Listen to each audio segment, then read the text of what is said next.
welcome to a new episode of the podcast. With me today, I've got Gus, and we're talking all about Futari. Welcome to the show, man. Yeah, it's great to be here. I'm hyped for my AGDQ. It's gonna go good, I hope. Awesome. Yeah, and you also just coming off your experience at Stunfest. Yep, that was pretty cool. I was nervous as hell, but it worked out fine. So I thought we could begin by talking about what got you into shmups in the first place. Well, I started out back in 2010 playing Dodonpachi. Really? Yeah. So what were you playing Dodonpachi on, MAME? Or how were you introduced to Dodonpachi? Well, I actually started out playing the Wii version. I played it on the Wii. Oh, okay. Like the Wii PlayStation emulator. And I got the PlayStation version of Dodonpachi working on the Wii. That's awesome. I've done that myself. You did that too? Yeah. Yeah. Well, when I tried it, the game ran at like half speed, but it was still really fun. It kind of made me want to check it out on me. So what motivated you to try and play on the Wii? How did you get to that point of wanting to emulate it on the Wii and then play Dodonpachi? Well, I was trying out all kinds of old retro games at the time. Oh, okay. Like back then, 2010, I was a big Nintendo fan, but I wasn't really too thrilled with their output since they were really like targeting a lot of casual people. Like they had that Wii Fit going on. So yeah, I figured I would like install homebrew on my Wii. I would kind of reach back into that library that I had access to with emulators. That's awesome. Yeah, I did that. I did the same thing myself with the Wii. Because like you said, a lot of the main releases on that console were pretty lacking as far as interesting gameplay experiences, I feel. Yeah, it's got some good games, though, in retrospect. That's true. Yeah, it just didn't really like have the same quantity, I guess, as like the Xbox 360. Definitely. So what stood out to you about Dodonpachi when you're going through all these old games on your Wii? Like, I tried out some older games before Dodonpachi, like Gradius, and I wasn't really all that into him, but like Dodonpachi, it just totally grabbed me. Yeah. Like, the big thing was like the pacing. Like, there was never a dull moment at all. You always had stuff coming at you from all directions. You know, you had all those bullets. You had that beautiful pixel art. You had that rock soundtrack. You know, everything about it I just loved. Yeah, that's funny, because my first shmup, the shmup that really grabbed me, was also Dodonpachi, so it must have that effect on players. I did the same thing. I didn't really like go as far with it as you're going with it. I mean, it's awesome. You got that 2-all. You're working on the chain routes. Yep. Grinding away, dude. I stopped playing when I got the 1-all. Yeah, I didn't know that I was gonna keep playing it. When I first got my 1-all, I was like, okay, I think I'm done with this game, but I just kept coming back to it for whatever reason. How are you doing with that chaining? I feel like I'm picking it up pretty well, actually. I talked to some people about this. I felt like a lot of my experience doing really strict comboing and stuff in a bunch of fighting games kind of helped me with understand kind of linking and chaining and all the strategies that you do. So I don't think a lot of shmup players totally buy that, but that's how I feel anyway. Yeah, well, my fighting game experiences with Smash, where, you know, there's not really any real combos to worry about. Right. Yeah. I'm not really too into the style of fighting game where, like, you got combos, more Smash style, so maybe that's the reason why the whole chaining with DDP thing didn't really grab me. Yeah, I feel like there's some similarities with how you can adjust when you do your links and combos, kind of like in fighting games. I've actually been really enjoying it. I'm actually probably going to stream some after we record. Yeah. So you played DDP on the Wii, and after a while, how did you find Futari exactly? That hardest video game boss ever did. Nice. Yeah. I didn't know it was that old. I remember it being pretty old, but I didn't know it went back that far. Yeah, it was uploaded back in 2007. Wow. I guess the video quality makes more sense now. Yeah. So you saw that video and you're like, okay, I could do this. Or what exactly was your thought when you were watching that video? Well, at first, like, it was like everybody else, man, this is way too hard. I could never beat this. But then I looked in the description. He had a link to a guy no missing the fight in God mode. Back then, I didn't know the difference between God mode and Ultra mode, so I just thought it was the same fight. Oh, I see. Yeah, but like, I watched that guy no missing in God mode. I thought, wow, this guy's awesome. I wish I could do this someday. I gotta play this game and play it, get on this guy's level. That's awesome. Yeah. Did you have a 360 at the time, or was that the reason you grabbed a 360? Yeah, that's the reason I got a 360. So what were your early days playing Futari like? Well, I think I kind of documented them on the Shmups forum. I started out with just kind of getting basic clears, and then I started focusing on God mode, and I eventually like worked my way up to like 4 billion in God mode. And I started checking out Ultra because there was another guy submitting Ultra scores on the forum called Max Multiplier. I kind of wanted to like compete with him a little bit, and I got 2 billion Ultra. Do you remember what year this was? This was 2011. Okay. Yeah, I started playing Ultra Mode back in like July 2011, I think. You can find my scores that I submitted, on a Cave STG. Oh, nice. Yeah, I started out actually as a Cave STG guy, and then as the activity kind of tapered off, I switched over to Shmups Farm. Wow, that's interesting. Yeah, I've been on Cave STG a few times, and it just seems kind of like a ghost town. Was it more popular back then? Yeah, I used to get a lot of really good discussion back then. That's interesting. Do you know why people stopped using the site? Or the forum or whatever? Mostly anyway? I'm not sure, really. I think like a lot of the best players were sort of like switching over to IRC and not really using forums a whole lot. Ah, okay. That makes sense. Yeah. So you started playing Futari in about 2010, it sounds like? I mentioned it was 2011. Oh, okay. So Futari was in 2011, DDP was in 2010. Yeah, I started DDP in July 2010. I got the 1-all after like 6 months. And so in January 2011, I got a 360 and I got Death Smiles. Nice. And yeah, I kind of wanted to like check that out. And then like back in, I think it was February or March, I got my region-free copy of Mushihimesama Futari in the mail. So when you first played Futari, how did you feel in comparison to Dodonpachi and Death Smiles, as far as, was it immediately your favorite game, or did it take some time for it to grow on you? Yeah, it was immediately my favorite. I love the visual style a lot. I love the stage designs. Yeah, it was definitely the game for me compared to Death Smiles and Dodonpachi. I also really like the more simplistic scoring system in play compared to Death Smiles and Dodonpachi. Right, yeah. Did you ever try, before switching over to Futari, doing the chaining and the max bonuses and, the DDP scoring, or were you just playing DDP for survival? Yeah, I was just playing for survival. I tried a little bit of chaining, and I just couldn't get into it. But I think part of that might be I was playing with a keyboard, and I just can't do keyboard controls well. Yeah, me neither. Yeah, as soon as I got a 360 and I was able to play with a 360 pad on Death Smiles, I noticed it felt like I had way more control over my ship. Yeah. Before playing Shmups, had you done a lot of console gaming and used Super Nintendo controllers, and were controllers really familiar to you before then? Yeah, well, actually, before I got into Shmups, my big gaming passion was this DS game called Lost Magic. It was this kind of a precursor to what we're having now with MOBAs like LOL, but it was on the DS, and you control a character with the touch screen. Interesting. I've never heard of this. Yeah, it's really cool. The way it works is you get a mage, and they cast spells that you draw on the touch screen. It's your hero in LoL, and then you got some monsters also that you control in addition to your mage. And the goal of the game is kill the opponent's mage. It's an online game, or was since they shut down the Wi-Fi. Right. The DS. Interesting.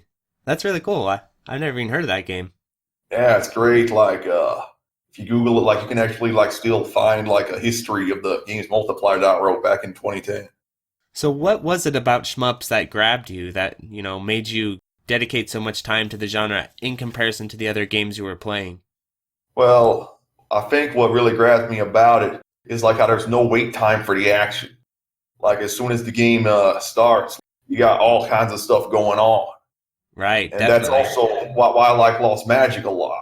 Before I played Lost Magic, I was playing these PC RTS games, and I didn't really like how at the start there was always this period where you had to gather resources, build an army. But with Lost Magic, you just start out with all these monsters. You start out with a mage who can cast spells, and so it kind of gives you the juicy bits of RTS gaming without like the setup. And that's also kind of how I feel about shmups. Like straight out of the gate, you got to dodge bullets. You got to kill enemies. It's not like Super Mario Brothers where like you just kind of got the first level that's really easy and then it kind of slowly slopes up. But shmups, you're just getting your ass beat right from the start. I feel the same way. That's interesting you played RTS before. Were you playing StarCraft or Warcraft or anything like that? I was playing this game called Empire Earth. Have you heard of it? Is it related to Age of Empires at all? No, it's not really related to Age of Empires, but I think it kind of looks similar. Like Okay. the premise, like you start out in the Stone Age, and then like as you gather resources, like you can advance your civilization all the way up until like the Space Age. That's cool. I kind of think I know what you're talking about. Kind of like a cross between Age of Empires and Civilization, it sounds like. Yeah, I think it's on Steam actually right now. So, getting back to Futari then. Futari, you liked the scoring system, you liked the visuals, the level design. Were you playing any other shmups at that time, or was it pretty much all Futari? Yeah, I was pretty much all Futari. Like after I got Futari, I pretty much dropped everything else for like a year until like I played Espeluna 2 for 2 months and then was back to that Futari grind. Right. So Yeah. was it a goal of yours after seeing other people's scores and stuff to try and go for the highest score in the game? Was that a goal exactly? Well, I wasn't like I'm going to get the world record as soon as I started playing. I just kind of wanted to improve, but yeah, the leaderboards that were built into the 360 port, those were a great source of motivation for me. It just felt great, like watching my score rise up on those leaderboards. Right. And so were those leaderboards mostly Western players, or were there also Japanese players on the 360 at that time? Yeah, they were mostly Japanese players, actually. Oh, okay. Yeah. How long were you chasing those leaderboards at first? Well, this was when I started, Okay. like 2011, 2012. That was really when I cared about leaderboards a lot. I was thinking, like, there's no way anyone can cheat on these leaderboards. They're foolproof. Then the big Xenia thing happened, and I kind of stopped caring about the leaderboards. Right. Yeah, the pause buffering. I actually talked about that in the last episode. Yeah. So what was your reaction to that? To the big Xenia thing? Yes. Well, it's kind of like the stages of denial, bargaining, anger. Yes. That's Yeah, funny. like you could see at first, like I was thinking, there's no way this replay could be cheated. It's on the leaderboards, and they'll still kind of laugh at me for that. But like they think like, well, this is a girl. This guy, he's just defending her because of the girl, but that's really not the case. I was defending it because I was in denial that this system of leaderboard that like I play so much stock into, it was possible to cheat on it. I just couldn't accept that at first. Does this sound familiar, shmup friends? Perhaps to another case of someone playing at And it's funny because when we were talking about pause buffering, I even now wasn't quite exactly sure the method other than whenever a difficult pattern would come up or a difficult section was about to come up, you'd pause and think about, okay, how am I going to get through this? Do you know exactly how it's accomplished, the pause buffering thing? Yeah, I'm pretty sure it's just like constantly pausing and unpausing. Like with a turbo button or just manually? I think it's just manual. Yeah, like fixing on the PM, like they actually mentioned to me that they did like use pauses at the hard parts. Oh, okay. Yeah, but like they didn't like talk about like exploiting it like constantly. But yeah, they said, yo, yeah, I paused a little bit. Is that okay? Oh, I see. Kind of underplay it, huh? Yeah, they were underplaying it, but they told enough that I kind of have an idea. We're sorry. You have reached a number that has been disconnected or is no longer in service. If you feel you have reached this recording in error, please check the number and try your call again. One question I wanted to talk to you about with regards to Futari is, after you started Futari, did you try original Mushi very long after, or how long was it between playing Futari and trying the original? Well, the first time I tried the original Mushi was when I went to Japan back in 2011, and Cave had like just came out with Mushi 1.5 Matsuri. Oh, okay. Yeah, and I dug that a lot, like the original mode. I didn't really touch the Maniac and Ultra modes much, But like the original, like I wasn't really good with an arcade stick, so like just trying to clear the basic original mode in that was a decent challenge for me. And then like I also played the original Max, and that was pretty fun as well. It was just like the Futari Black Label original without the whole counter switching. Have you ever had much interest in playing the original Mushi for score other than those arrange modes, or what are your thoughts on the original scoring system compared to Futari's? You mean like just vanilla Mushi and not 1.5 Mushi? Yeah. I'm not really too interested in like playing the original like Beyond the Clear. There really is no scoring system beyond Survival. Right. Is there? It's mostly just kind of no missing, and I guess I don't really know what else besides that actually.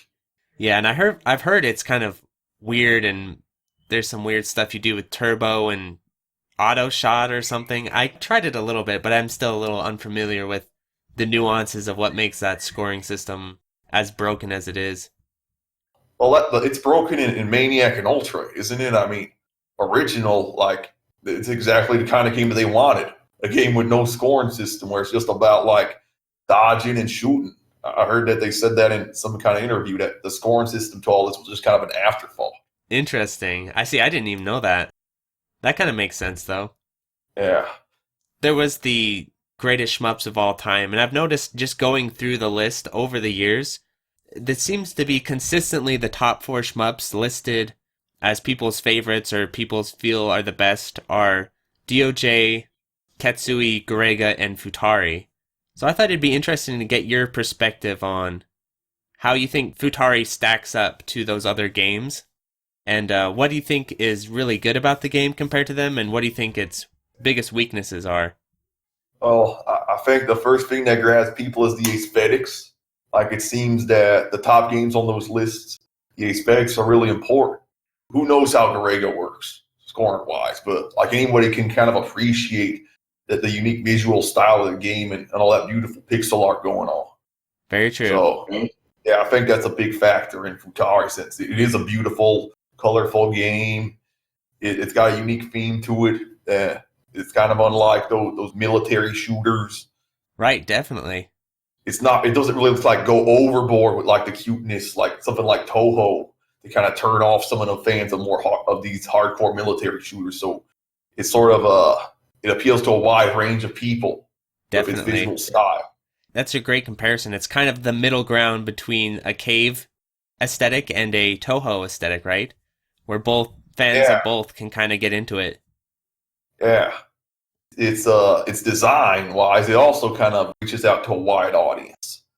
Since like you just have the original mode that appeals to like novices, you got Maniac for like middle of the road people who kind of want a nice scoring game, and then you got Ultra for people who are just masochists. Yes. How long was it before you tried Ultra Mode? I think you said a year? How long was it before? Did you go through the difficulties like original Maniac Ultra, or how did that work exactly for you? Yeah, I started out with original, then Maniac, and then Black Label God mode for a little bit, and then I gave Ultra a shot. This was, I think, I got the game in February 2011, and I started it like I think in like June 2011 was like the very first time I played Ultra. Holy and my crap. first score submission, I think, with Ultra was like July, so this was about 4 months, I guess. What was your reaction to your first few credits of Ultra Mode? Did you think the game is just impossible at that point? Yeah, well, I actually just remembered when I got the game the same day, the first thing I did was load up Ultra Mode in practice mode, the stage 5 boss with infinite lives and infinite bombs, to just kind of see what it was like, and that thing destroyed me. It was really discouraging. It was like a 4-month period where I didn't touch Ultra Mode because I was just scared. I could see that. It's like the first time I ever got the PS2 port of DOJ, I fired up Death Label just to try it, and I was like, oh my god, this is insane. Yeah, so yeah, it was kind of rough, even like just coming back at first. Like I really had to like push through it. It felt great, like just being able to like clear the first stage without dying. So as someone who's played Futari for so long, what is your favorite aspect of the game, and what do you think is the thing about it that bothers you the most? Well, with Ultra Mode, what I dig is like the simplistic brutality. It's got all these crazy stuff going on, but it doesn't really restrict the player too much with some sort of convoluted scoring system.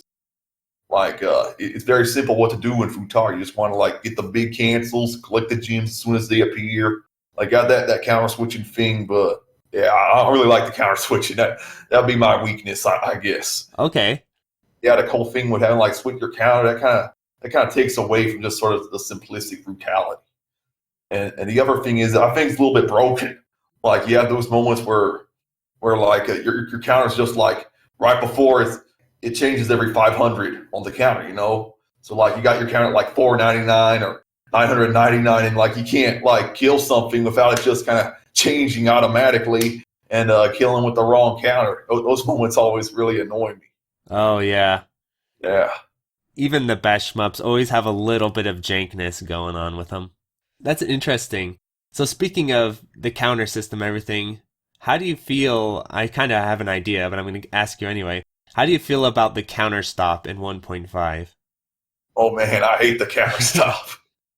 So what was kind of your journey with that? Because I remember like a really long time ago, you got your first counter stop, right? When did you get your first counter stop? I think it was in January 2013.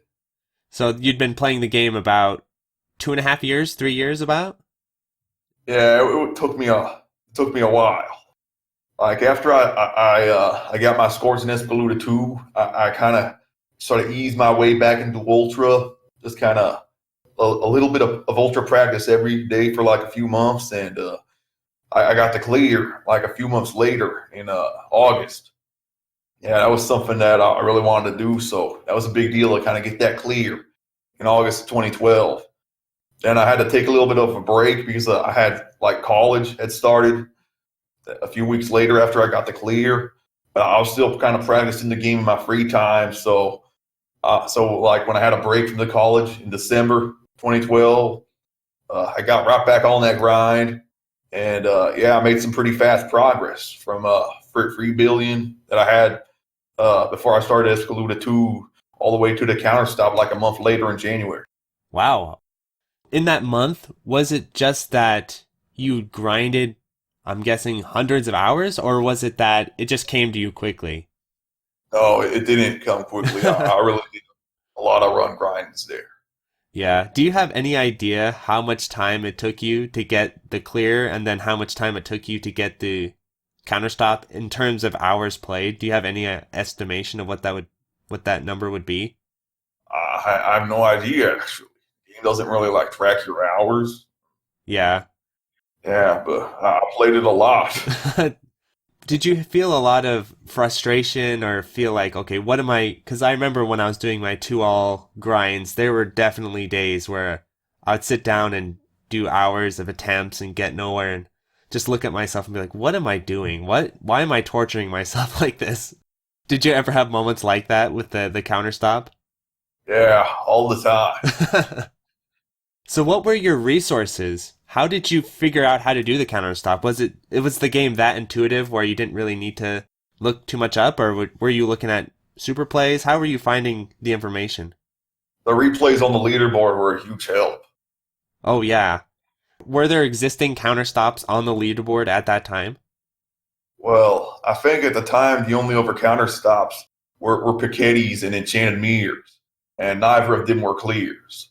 So yeah, since Storm wasn't really like clear the game, I wasn't really too concerned about clearing it. Oh, okay. But yeah.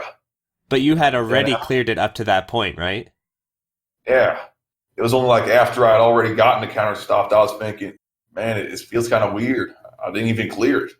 Some cave shmups are like that too. Dodonpachi is a little bit like that because just the way the max system and the chaining system works. And so, yeah, it's just interesting to think about if a high score is as legitimate or feels as legitimate if it's not a clear as well, right? Yeah. Before I got the counter stop, I was already kind of having some doubts, like a few days before. So I actually kind of like wrote up this copy pasta. Okay, how am I going to feel if I get this counter stop out clear. I just kind of wrote my thoughts down on like a notepad. I put it away as like some sort of journal entry, kind of pretending like, okay, I just got to kind of putting myself in this mindset of, I guess got this counter stop, but it's not clear. How am I going to react? And then like I got the counter stop without it clear, and I thought, let's see how people are going to react if I post this on the farm. So what were your thoughts exactly? How did you feel about getting the counter stop without the clear? Well, I posted them on the farm when I submitted my score. Have you seen it? No, I haven't. Did you have a lot of thoughts about it, or is it just like a few things that were bothering you? Oh yeah, it was pretty extensive.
Going back to when you're kind of going for those runs to get the counter stop, I remember when I was going for the 2-all, I actually, the week before or so, I would sit down and I would close my eyes and visualize me getting the clear. Like I'd visualize me beating Hibachi. Oh yeah. And I found that extremely useful for when I was actually in the moment playing Hibachi because I had visualized doing it. Did you do anything like that? Did you have any moments where you thought about getting the clear and kind of preparing yourself mentally, or were you just grinding out runs? Well, like if you check that post, like that's also the post where like posted the original Gus spell. You know that paste spin. Have you read that one? Yeah. Well, at the time that was kind of that kind of became a meme. Oh, I see. Like I was going, oh man, if you haven't tried it, you just don't know how hard it is to get these sort of scores. And if you look at the publication date, like I actually published that on Pastebin like a few days before I got my counter stop. So I wrote that because I kind of wanted to hype myself, keep the motivation going. Yeah. No, I definitely can agree there. I kind of had to do the same thing with my 2-all. I kind of need to hype myself up a little bit. I need to talk to people about it and kind of get people interested in it. That way I have that motivation to spend hours and hours and hours playing this damn game. Yeah. So that was kind of your strategy as well, as you wrote those posts to kind of hype yourself up and get yourself that motivation to keep going. Yeah, and I was kind of hesitant about posting it actually. I thought, man, maybe people can't handle this. Yeah, and at first, actually, like I did get some backlash, and I kind of regretted it, but I'm happy. Like now, I've had people kind of come to me and say, "Man, that Gus spell, that's a great source of motivation for me." Like Turska, the world record holder in Great Fairy Wars, he's got 25 hours in that game. And what do you do to keep your motivation up? And he told me, I read the Gus spell. That's cool. Yeah. Let's talk a little bit more about this counter stop, right? Because the first time I ever heard about a counter stop in Shmups was actually Gwenge, not Futari. And yeah, so I was thinking about it, because I have an interest in playing Gwenge as well. I was thinking about it, theoretically, because of the counter stop, right? Just on paper, if you get the counter stop, you could just end the credit right there, right? Because the game will no longer reward you for playing. So you could just stop playing right when you got it, right? I mean, obviously that's stupid, right? Yeah. Right, so did you feel frustrated because you felt like there's this ceiling where no matter how much you try, I mean, someone else could just get a counter stop and two counterstops on paper look identical, even though the runs could be totally different. Yeah. Well, not at first. Like at first, I was just happy to get it. But yeah, as I kept going into the game deeper, that thought definitely kind of started creeping in at the back of my mind. But like, I was also kind of thinking like you just watch the runs, and you'll see that there's clearly a difference between them. Right. Yeah. Well, the hard part with a lot of shmups too is that, I mean, you put videos of all your runs, which is really cool, and a lot of Western players do, but there's a lot of runs out there that there is no video, and it literally is just numbers, right? So if you had no videos and you had two counterstops next to each other, they are essentially identical. Yeah, and that's definitely a problem. Yes, it is. So, when did you start looking into ideas for ways to get around the counterstop or to try and continue somehow to get the game to count your scoring? Well, it was a long time actually. Like back in 2013, I kept nagging Trap to make a version of Futari without the counterstop, and he did. But the problem was it was MAME, and it required a specific build of MAME on that was like only on Linux. He told me for some reason he wasn't able to like port it over to Windows. That's interesting. I have no idea about this. So Trap actually made a ROM hack for you that got rid of the counterstop. Yeah, but it only worked on Linux MAME for some reason. And just in my experience using Futari on MAME, I mean, the lag is absurd, right?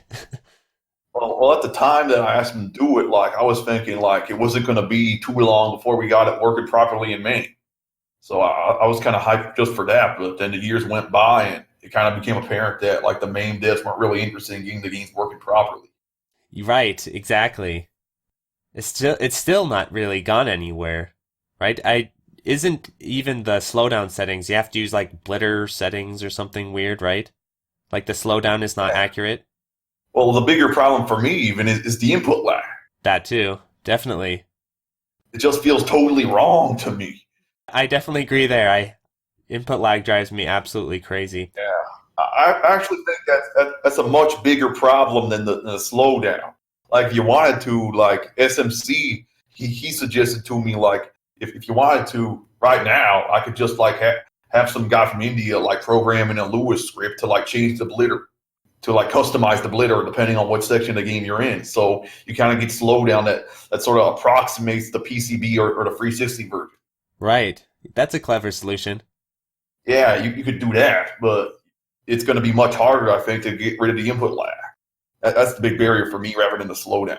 Definitely. And as someone who's spent probably more time than any that I can think of with input lag and testing input lag and trying all that out, yeah.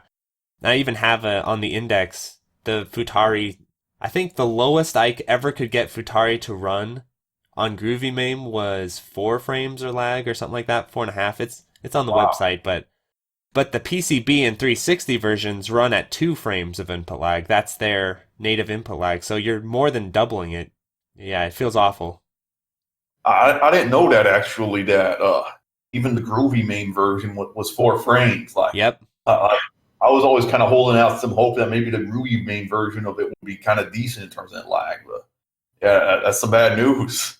Even the Groovy MAME guys can't get it. It's just Groovy MAME will chop out that extra frame over regular MAME, but it's still just the emulation itself. It's still laggy. There's just there's certain games in MAME that no matter what you do, they're just laggy. And Futari and Grega, for example, are examples of that. Same with Mushi. Yeah. So what did you do after the trying to use the Linux build that Trap built you? Did you just kind of abandon that, or how did it go from there? Yeah, I kind of abandoned it since like it was awesome that he got it running, but the game ran like shit, so it didn't really matter a whole lot in the grand scheme of things. Yeah. And yeah, I kind of feel bad making him do that, and I wasn't even able to like really play it much. Yeah, that's really cool that he did that for you, because I'm sure that was not an easy process by any means. It actually, he made it sound like it wasn't too bad. That's good. Like when I asked him like earlier this year how he did it, he told me like MAME just has really good debugging tools. He was able to use those and figure it out really fast. Nice. Well, I'm glad to hear that. Yeah, and like he actually was able to like even like change up the score values for the items in the game to kind of test it out. Like he told me what he did was like he made everything in the first stage worth a shitload. So he was able to like pretty like get to a counter stop and make sure that was working. That's really clever. That dude's a genius. Incredible. The ROM hacks he does and stuff are amazing. So from there, were there any other steps before Xenia came out, or was it that was kind of the end before Xenia? No, this was a long journey. Okay, so what happened after that? Like if you remember, back in 2014, I kind of retired for a little bit. You're aware that I retired in 2014, first of all? I remember that you stopped playing Futari, but did you retire from shmups completely, or just Futari? Yeah, I retired completely. Like basically, I was really like disillusioned because like back in like 2012, 2013, those were kind of great times where like I was like kind of chasing the leaderboards, just kind of watching replays on leaderboards, and my impression of the Japanese community was like everybody was open, and yeah, they were all like saying replays, all this stuff because that's what I saw on the leaderboards. But like then I met this player named Chubo, and he was kind of who inspired me. Like he put going beyond the counter stop, and he was streaming, and I saw him, and I kind of got in contact with him. But I guess as our relationship kind of grew deeper, he started telling me you can't make replays of these scratches that I'm showing you. Yeah, at first I kind of went along with it, but like after a while, it started really nagging at me that like he wasn't going to let me share replays. So yeah, that led to me just kind of thinking, along with the counter stop, just kind of thinking, man, why am I even doing this to myself? I can't share replays. I can't even like post my score because this counter stop. What's the point of continuing? And yeah, I just stopped there. But then like late in 2015, Cave and Steam got announced, and the first game they came out with was Mushi 1 on the farm. Like they had Blackbird. He was kind of an old regular, and they picked him to be their PR guy. I PM'd him asking, hey, this is awesome. Is there any shot of Futari coming on a Steam? And he said, yeah, it's going to be on Steam, and they're probably going to be fixing the counter stop. Because I also asked him, hey, if it's on Steam, they got to fix the counter stop. He said, yeah, we're going to fix all this stuff when we got this game on Steam. Everything that we got on Steam, we're going to be fixing the bugs here. I don't know if he said exactly that, but that's kind of what I got from his message. Yeah, those were the two specific things. That Futari was popular enough that was going to be coming on Steam. They were going to be fixing the early counter stop bug. And I actually posted that PM. They sent me on Twitter. And then, like, the rest is history. Save on Steam was a huge disappointment. They never had a Futari on there, much less with no counter stop.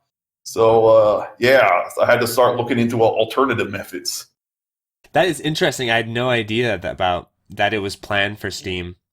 My guess is that the sales were just too low. That would be my guess, is that when they came out with Mushi and they came out with the Steam versions, they just weren't moving enough copies to justify the dev time, probably. That would be my guess. I mean, my inclination is because, like, the slowdown, it's not working. It's broken in a lot of places on these games, so yeah, they're just not putting in the hours. But really, I have no idea. Maybe they are putting in the long hours, and you just didn't find that the return was worth it. I have no idea why they stopped coming out with games on Steam, really. But like, what I know is like the contract they signed with Dig was just for like 3 games. So yeah, I guess interesting. Kind of like wanted to like cover a wide variety of their properties. They kind of figured like Futari was a sequel, so yeah, it wasn't a big priority because they already came out with Mushi. Yeah, that was actually like what Blackboard told me. Like they wanted to kind of introduce people to Mushi first because it was the first game in the series, and then they kind of wanted to like give it some time to breathe there. So they kind of followed up with Death Smiles and Daifukatsu. But yeah, I don't know why they didn't go beyond those 3 games. It could be like they just didn't think that the return was worth it. But like, if it was me doing it, like my idea was, no one cares about the first game in the series are playing these games chronologically. They should have just came out with Futari first, because that's the most popular game in the series. I definitely agree there. I feel like Futari is a better choice than the original Mushi for the Steam release. For one, because it's the better game, and two, it looks and better. I also feel that way with Daifukatsu as well. Like, who really cares about Daifukatsu? Everyone wants to play Saidai Ocho. You know, like when they were announcing these games every time, like people were still on when Saidai Ocho, and they never got it. Yeah.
It would make a lot of sense as far as because SDOJ is harder to get, right? And DFK isn't, but yeah, that is interesting. So you started playing Futari again in the thought that the Steam port would come out and the counterstop would be fixed on the Steam port. Is that right? Yeah, and I actually started like 1.01 because of that. Like my fault at first was I wasn't going to be playing 1.01 to long term. This was kind of a game I was playing to de-rust a little bit, to get myself into the groove before they came out with Futari 1.5 on Steam without the counterstop. Interesting. It's interesting how that turned out then, because yeah, it never came out. And it was only this year that good old Xenia offered the solution for the counterstop. Yeah, and that was amazing. So I think it's funny. I want to kind of talk to you about this because I felt like me and you were both looking at Xenia at the same time with the same ideas, because I remember before I was the person in the shmup community that I was aware of who was paying attention to Xenia just because I had heard about it. And I was thinking, okay, this could be really interesting for a lot of different reasons. And so I was checking it out and I was really impressed.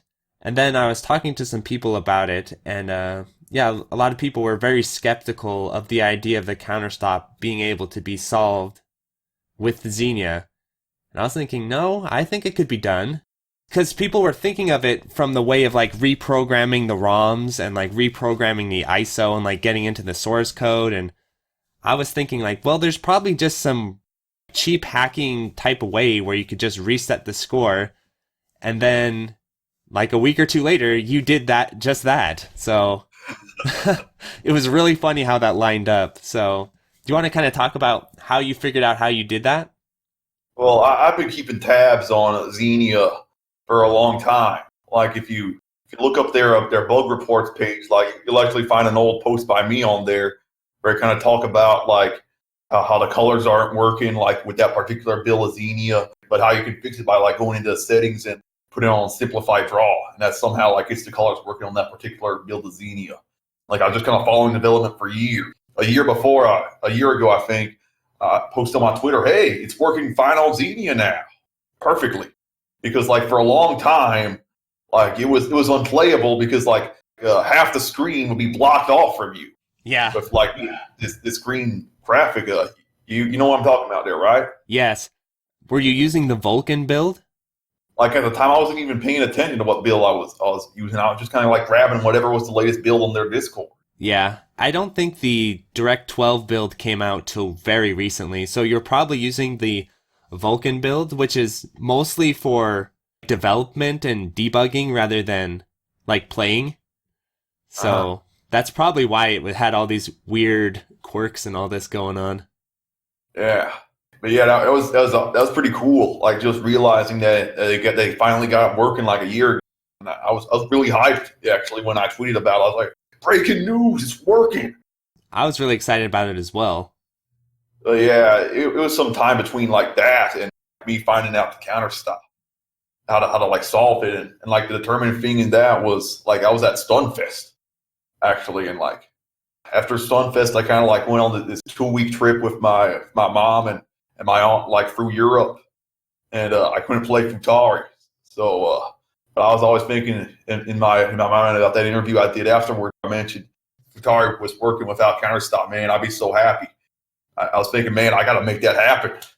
So I was really motivated to like get it working without a counterstop after I came back from Europe.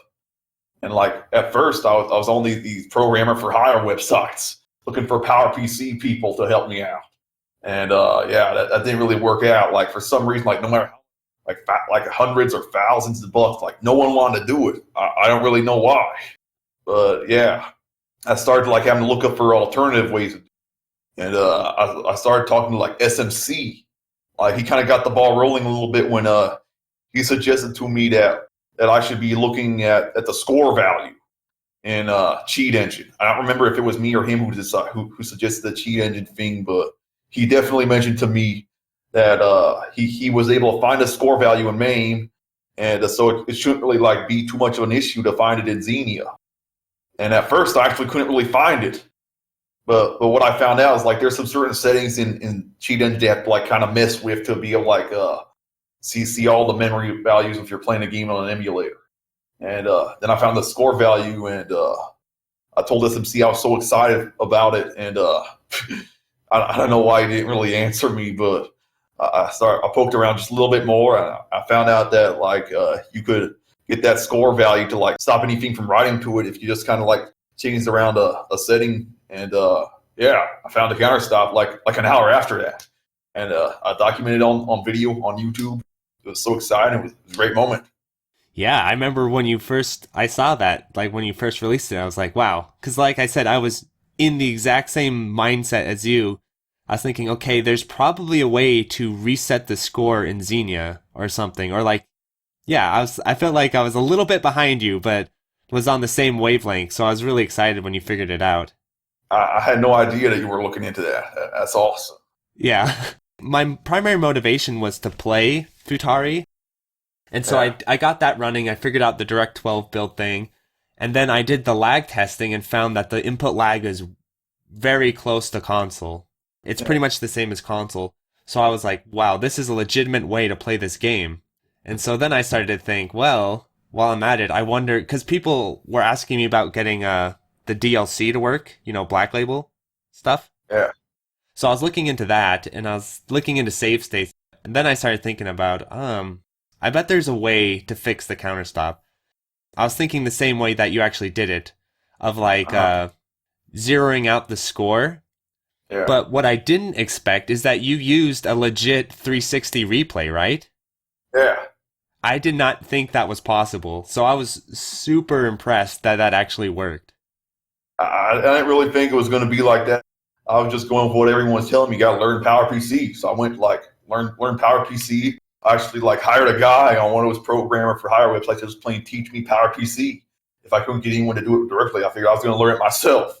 And what drove me to Cheat Engine was like I'd open up the game and like these IDEs. I was using IDA Pro. I had to like actually download a special version of IDA Pro to like even look at the game's coding, because like for some reason all the tools that were designed for this program like open up these 360 games, they were not designed for the latest version of this software. Oh, I had to like download an older version, which was not even available on their website anymore. So I had to like go to Xenia Discord and like ask somebody like get me this version. Like they PM'd me this link because like apparently the company like that was producing this software did not have it for download. And I looked at the game's coding in this IDE Pro, and I had no idea what was going on. I just saw a bunch of random numbers, But I did kind of like see where the text was stored, and it seemed like it was going to be a lot more complicated. Like I thought, that idea that I was just going to go in there, edit some text, that went out the window pretty fast. So it's like I could like look in the coding and like see how these files were stored. So yeah, I hired this guy to like help me out, learn some PowerPC, and then I got in the cheat engine so I could kind of like see where all the memory was stored. Get an idea of how the game runs in real time. And yeah, it turned out that wasn't really going to work because like the way the emulator does it just like translate it doesn't just like have the exact same instructions as a 360 console. It actually like translates them to a language that your PC can read. Right. So you can't just like look in the cheat engine and look under the hood. That doesn't work.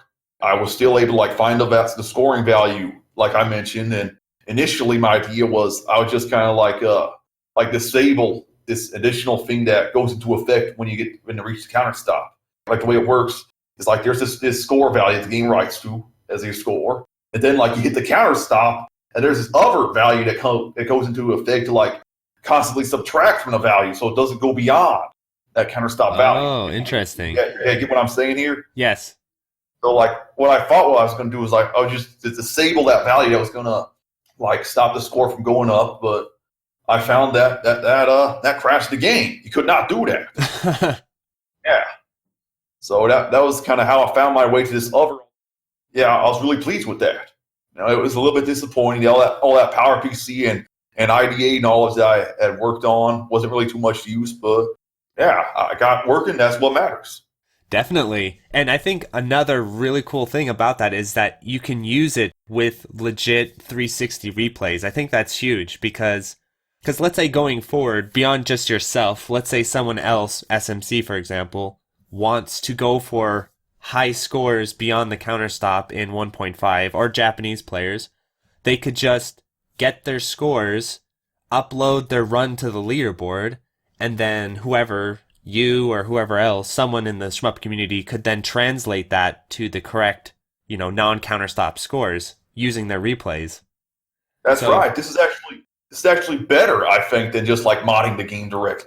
Right, because exactly. You don't need any modding here. This works totally with a regular unmodded copy. So there's that continuity there between like the regular players and the people who are modding it. Because, like there is no mod. No one's using a mod here. All you're doing is just like using the same replay data that like the game stores, and you're extracting the scoring information from that replay data using an emulator. That's really all. Yeah, exactly. Because I remember I talked to SMC a little bit too, and he was I think this was before you found the counter stop solution, and he was talking about that there was technically a way where it would be a pain in the ass, but you could like actually count the score, manually.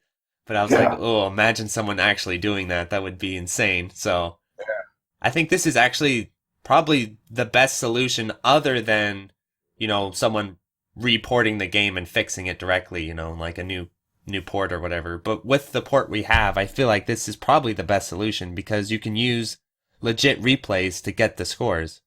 Yeah, this is the next best thing to just having a Steam version. That's actually like working. That's exactly right.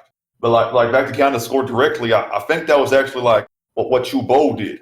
I don't know if you heard about him, but like when like we were working together on the game, his goal was 5 billion, and the way he did it was he would just kind of like estimate the score, right, in his replays.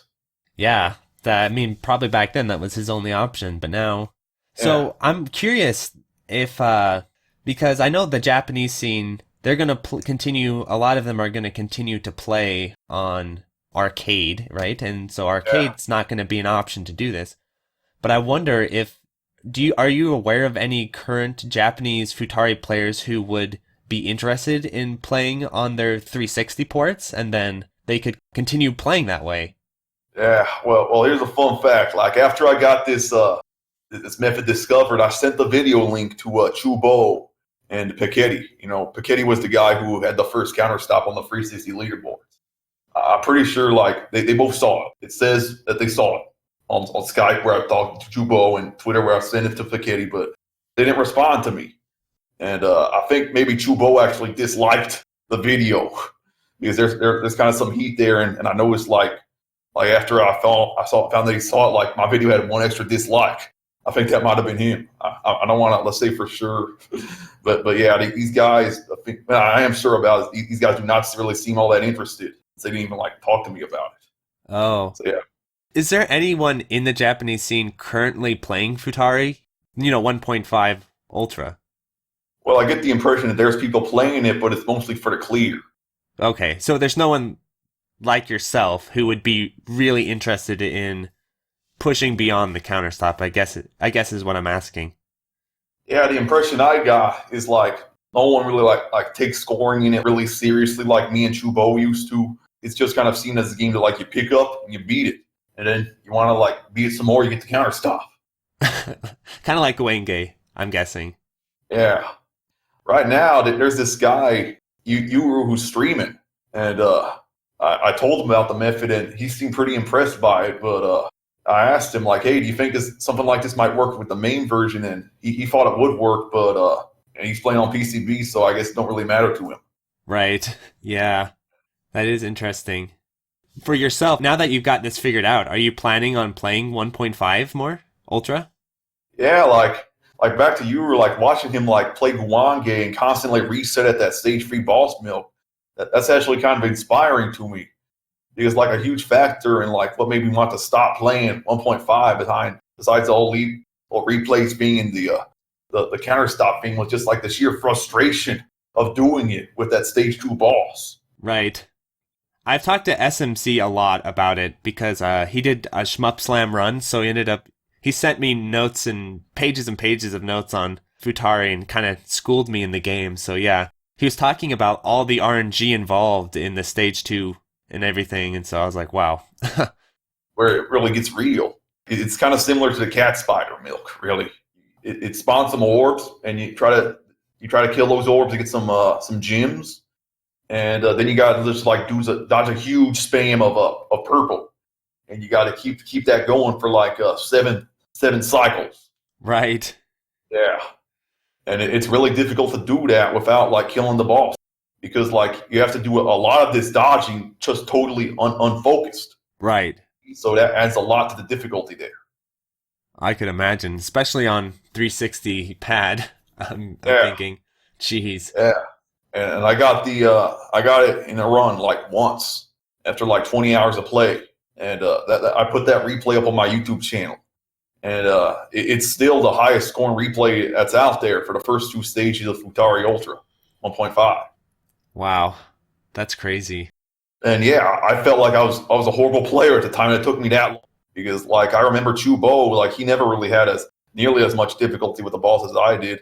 He was just like, okay, we got this new trick with the boss. Now let's get 5 billion. He got like a few weeks later. Wow. And yeah, he was an incredible player. That's crazy. I felt horrible that I wasn't at that level, but it is inspiring to me, like being able to like watch other guys who are kind of at a similar skill level as me, like Yuru. He's struggling with that stage 3 boss in Uwange, and that really does remind me of like the struggle I have with the stage 2 boss in 1.5 Ultra. Makes me kind of like want to give another shot because I see him. He doesn't give up; just keeps going. Yeah, that's always really impressive to see people do that. Yeah.